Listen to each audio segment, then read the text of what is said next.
Indonesia memiliki sekitar 17.500 pulau yang dikenal sebagai negara kepulauan terbesar di dunia. Selain itu, Indonesia dikatakan sebagai negara maritim, sehingga sebagian besar mata pencaharian penduduknya berkaitan dengan laut. Kelompok masyarakat yang sangat bergantung pada sumber daya laut ini adalah nelayan. Masalah konflik nelayan di kalangan kaum nelayan telah terjadi sejak lama dan menyebar di berbagai penjuru daerah di Indonesia. Di sisi lain, analisis kelas terhadap kaum nelayan di Indonesia hampir belum pernah dilakukan.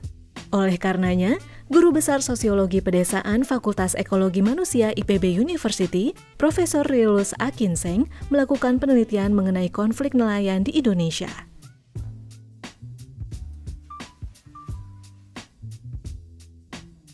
Konflik itu adalah suatu relasi sosial yang di dalamnya itu ada rasa pertentangan, perselisihan, bahkan sebetulnya kadang-kadang mengandung rasa marah gitu ya, dalam rangka mencapai tujuan tertentu. Nah, ini yang saya berikan pengertian konflik. Memang definisinya ada banyak ya, dari berbagai ahli itu memberikan definisi yang beragam, tapi intinya ya itu tadi, ada satu relasi sosial yang tidak harmonis ya kan, dan itu dalam rangka untuk mencapai tujuan tertentu dari masing-masing pihak yang berinteraksi tersebut.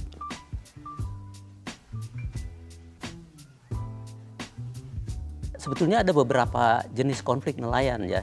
Ada misalnya yang konflik kelas, artinya antara kelas nelayan yang besar yang sering terjadi dengan nelayan yang kecil, atau kadang-kadang orang menyebutnya nelayan yang modern dengan yang nelayan tradisional. Nah, itu yang sangat sering terjadi, tetapi itu juga di dalamnya ada mengandung unsur konflik itu antara nelayan dengan alat tangkap yang berbeda. Karena perbedaan alat tangkap tidak selalu menunjukkan kelas yang berbeda. Bisa saja nelayan itu sama sebetulnya ukurannya gitu ya, kapasitasnya kurang lebih sama, tapi alat tangkapnya berbeda. Nah, itu saya lebih menyebutnya sebagai konflik alat tangkap, atau dikenal kalau dalam berbagai literatur itu disebut gear war. Gear itu kan fishing gear ya, alat tangkap itu, perang alat tangkap gitu. Nah, itu bisa juga.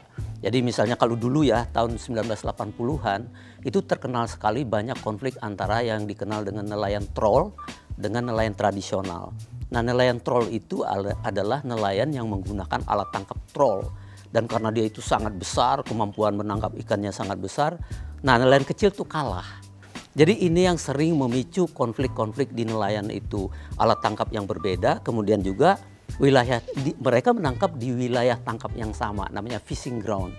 Makanya kadang-kadang orang mengatakan itu konflik perebutan fishing ground. Tapi itu juga terkait tadi dengan adanya kedua pihak yang berbeda kemampuan teknologinya untuk menangkap ikan, sehingga yang satu merasa dikalahkan begitu ya dalam perebutan sumber daya itu. Itu yang sering sekali memicu konflik di kalangan nelayan.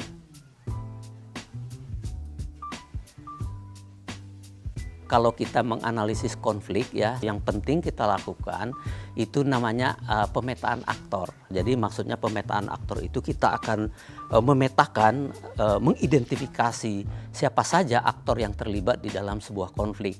Konflik itu bisa juga antar sesama nelayan, internal nelayan, dan juga nelayan dengan pihak luar, eksternal. Tapi sesungguhnya ada juga konflik nelayan dengan pihak eksternal. Misalnya 2018 itu terjadi demonstrasi yang sangat masif ya dari para nelayan cantrang, karena waktu itu dilarang penggunaan alat tangkap cantrang.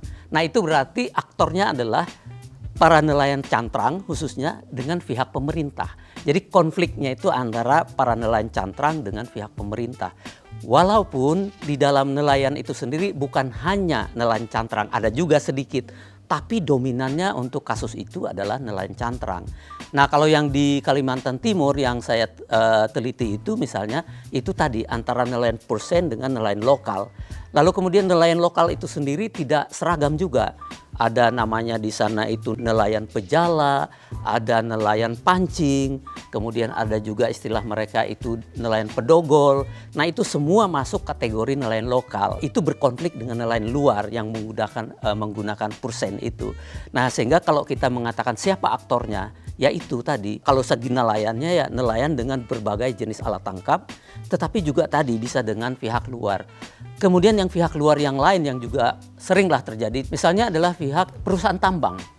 Karena ada tambang yang melakukan kegiatannya di laut gitu, sehingga itu mengganggu fishing ground atau kegiatan para nelayan itu. Juga di Jawa Timur ya, misalnya di Tumpang Pitu itu yang terjadi juga karena tambang, sehingga nelayan di sana ada yang memprotes tambang itu gitu. Jadi aktornya sangat beragam, nelayan dengan nelayan, kemudian nelayan dengan pihak luar, di mana pihak luar ini bisa pemerintah, bisa swasta, begitu ininya.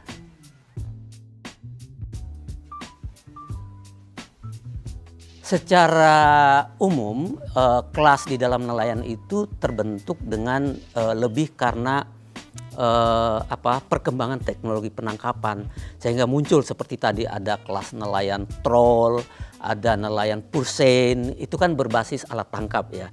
Nah kemudian kalau misalnya sampai kepada tadi perjuangan kelas, jadi gini, kalau menurut Karl Marx itu ya, tokohnya teori kelas itu ada yang dia sebut dengan kelas in itself, artinya kelas secara objektif saja. Oh ya memang ada kelas ini gitu.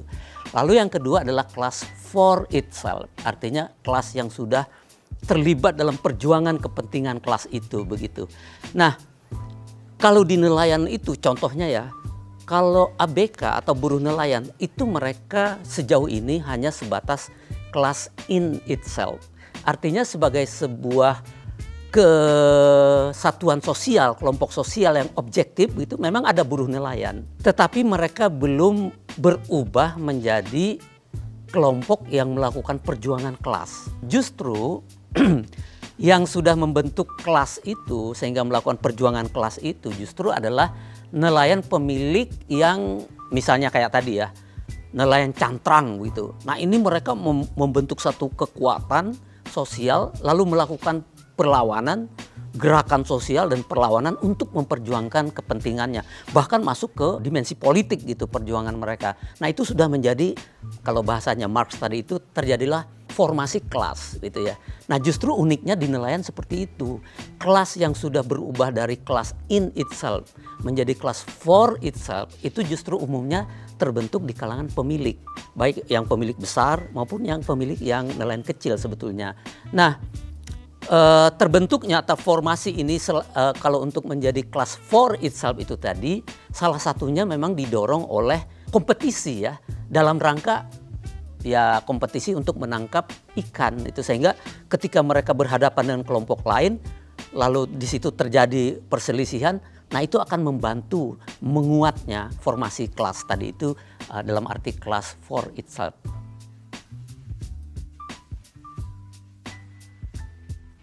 Dari semua konflik-konflik yang kami pelajari itu cenderung benang merahnya begini ya, terjadi antara kelompok-kelompok nelayan yang menggunakan alat tangkap yang berbeda. Jadi bukan konflik seperti yang dikatakan Karl Marx antara buruh nelayan dengan pemilik, baik yang kelas vertikal maupun yang kelompok-kelompok yang horizontal. Jadi itu yang paling umum. Hampir tidak pernah kita mendengarkan konflik yang besar gitu ya, yang terjadi antara pemilik kapal, perahu dan alat tangkap dengan buruhnya. Nah, apa implikasinya ini? Tentu saja kita kan tidak berharap ya terjadi konflik sebetulnya, karena bagi saya konflik itu sebetulnya merupakan simptom ya, satu tanda bahwa ada masalah lah, ada sesuatu yang nggak beres sehingga memicu terjadinya konflik. Sebetulnya kan begitu ya. Salah satu yang penting di situ adalah memang aturan soal zonasi. Di mana wilayah tangkap nelayan besar, di mana wilayah tangkap nelayan kecil. Nah yang terjadi kadang-kadang walaupun sudah ada sebetulnya peraturannya, tapi kadang-kadang terjadi pelanggaran. Nelayan besar masuk ke wilayah tangkap nelayan kecil, maka tentu saja nelayan kecil itu akan tersisih, dia kalah. Karena berbeda dengan petani. Kalau petani kan lahannya jelas gitu ya. Lah kalau di laut kan kita nggak bisa patok-patok ya kan. Ikannya juga nggak ada KTP-nya, dia bebas kemana-mana begitu kan. Sehingga kalau misalnya bercampur terjadi kompetisi antara nelayan besar dengan nelayan kecil, tentu kalah nelayan kecil. Makanya waktu penelitian di Balikpapan itu dikatakan oleh nelayan lokal di situ, jarak 5 mil saja nelayan besar, kapal nelayan besar dengan nelayan kecil itu ikan-ikan itu sudah, istilah mereka tuh sudah tersedot ke arah nelayan besar. Dan karena nelayan besarnya menggunakan teknologi yang tinggi, ada lampu di dalam laut dan di atas permukaan laut, ikan memang lalu tersedot ke sana. Jadi sudah kalah gitu. Makanya di dalam buku yang akhirnya saya tulis itu, saya katakan ada istilah yang saya sebut dengan jarak dominasi. Jadi ada dominasi oleh nelayan besar terhadap nelayan kecil di dalam proses penangkapan itu. Di mana nelayan besar itulah yang mendominasi untuk mendapatkan ikan itu. Nah, itu yang akan nanti memicu terjadinya konflik karena antar sesama nelayan yang kurang lebih levelnya sama tapi dengan alat tangkap yang berbeda, itu juga sangat perlu diatur zonanya. Misalnya gini, ada nelayan yang sifatnya bergerak ya, alat tangkapnya seperti cantrang tadi kan mereka ditarik tuh bergerak gitu ya. Nah, yang bergerak ini bisa saja dia menabrak alat tangkap nelayan yang sifatnya tidak bergerak, seperti misalnya jaring yang ditaruh di situ dilepas gitu ya jaringnya, terus nanti baru diangkat berapa jam kemudian gitu. Nah, itu sering sekali itu terjadi. Jaring-jaring nelayan yang menggunakan jaring ini terseret oleh nelayan yang sifatnya bergerak itu juga akan menyebabkan konflik.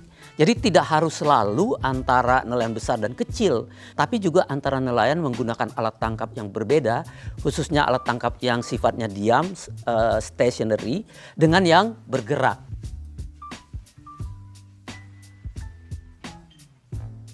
Jadi memang solusinya salah satunya ya tadi memang pengaturan zona tangkap itu sangat penting dan itu mesti dilaksanakan secara konsekuen gitu. Jadi kalau misalnya ada zona-zona untuk nelayan besar di sini gitu ya, kemudian tadi nelayan yang berbeda alat tangkap itu juga diatur zonanya. Nah, itu memang perlu ada pengawasan ya supaya itu konsisten. Karena walaupun ada peraturannya tetapi ya itu di laut ya memang sulit ya. Nah, dan ini juga barangkali yang perlu juga dalam konteks itu perlunya pengawasan. Nah, memang seperti misalnya KKP dan yang lain itu salah satu persoalannya kan juga memang kekurangan peralatan untuk melakukan pengawasan. Nah, itu menjadi perlu juga pengawasan supaya zona yang sudah ditentukan itu bisa diterapkan secara konsisten gitu. Karena kenyataan di laut misalnya kan memang ya sulit juga gitu kalau tidak ada pengawasan yang konsisten. Jadi itu salah satu resolusi yang sangat penting. Itu mencegah di awal. Tapi kalau sudah terjadi ya memang perlu negosiasi. Jangan sampai konflik itu memuncak. Memang kan dia memang konflik itu ada fasenya gitu ya. Awalnya itu sebetulnya dari awal itu sudah muncul. Nah, itu perlu dideteksi secara lebih awal dan kemudian ketika itu sudah ada terdeteksi gejala-gejala seperti itu memang harusnya cepat ditangani. Tentu itu tugasnya pemerintah dan aparat lah begitu ya untuk mengatasi supaya tidak dia meledak sampai terjadi konflik yang brutal, konflik kekerasan yang akhirnya terjadi korban jiwa seperti itu.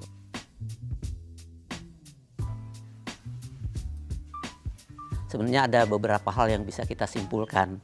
Nah, yang pertama tentu saja dari segi jenis konflik tadi itu ya. Jadi jenis konflik itu ada yang sifatnya konflik kelas gitu, ada yang alat tangkap karena teknologi gitu kan. Kemudian isu pemicunya kebanyakan memang itu menyangkut perebutan sumber daya ya, termasuk tadi fishing ground. Nah, dengan demikian dari situ bisa kita sarankan untuk solusinya kita harus atur sedemikian rupa tadi soal fishing ground. Artinya daerah tangkap ya. Daerah tangkap nelayan besar itu sebaiknya terpisah dari daerah tangkap nelayan kecil. Kemudian nelayan dengan alat tangkap yang berbeda, tadi ada yang misalnya yang sifat alat tangkapnya itu menetap, kemudian ada yang bergerak, nah itu jangan dicampur. Itu akan dapat mencegah ya, terjadinya konflik tadi itu, dan itu sangat penting sekali. Nah, apabila sudah terjadi mulai konflik, protes gitu ya dari nelayan gitu, nah sebaiknya memang secepatnya itu diselesaikan. Jangan sampai nelayan kelompok tertentu itu lalu cenderung menggunakan kekerasan untuk menyelesaikannya. Selesaikan semasa itu masih mereka melakukan cara-cara yang damai. Misalnya kan mereka demo. Nah, sebaiknya pemerintah daerah, DPRD dan berbagai pihak yang lain menyelesaikannya sebelum dia bereskalasi sampai kepada konflik kekerasan, gitu ya. Dalam upaya menangani konflik nelayan agar tidak destruktif, perlu adanya tindakan yang bersifat preventif. Jika sudah terjadi konflik, maka harus segera ditangani dan dicarikan solusinya. Selain itu juga, peran berbagai stakeholder sangat diperlukan untuk menyelesaikan konflik nelayan. Terima kasih telah menyaksikan tayangan ini. Jangan lupa like, komen, subscribe, share, dan nyalakan notifikasinya supaya kamu gak ketinggalan tayangan terbaru dari IPB TV.